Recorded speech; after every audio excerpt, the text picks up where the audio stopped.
During my retirement party, the room was filled with laughter, music, and the scent of fresh flowers. Colleagues, old friends, and family had gathered to celebrate my 35 years of service. It should have been a perfect evening, and for the most part, it was.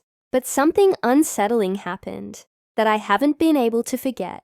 I was seated at the head table, smiling as people gave their speeches, when I caught sight of my daughter-in-law, Amina, standing oddly close to my drink.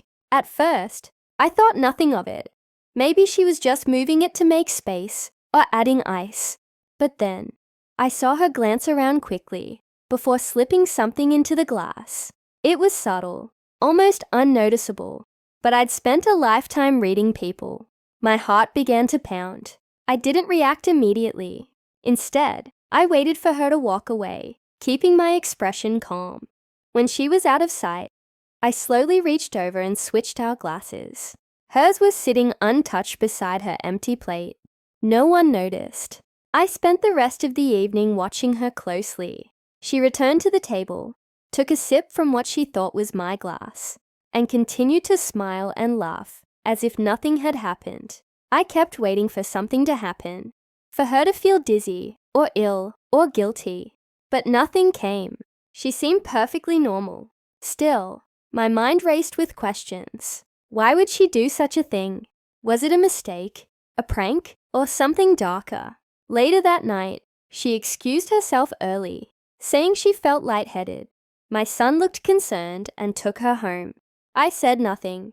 I didn't want to ruin the evening, and honestly, I needed time to think. The next morning, I called an old friend of mine, a retired police officer, and asked him to quietly run a test on the glass I had hidden away.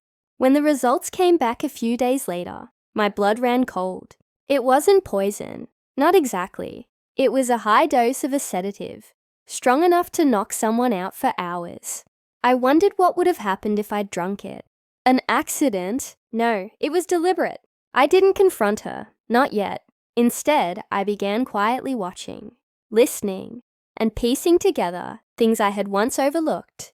A few odd financial decisions involving my son, some tension in their marriage, a comment from a neighbor that hadn't made sense at the time. I still haven't told anyone what happened. Not even my son. Maybe I will, eventually. Or maybe I'll wait and see what she does next. People reveal themselves in time. All you have to do is be patient. After all, I didn't survive 35 years in a cutthroat career by ignoring my instincts. And now that I have all the time in the world, I plan to use it.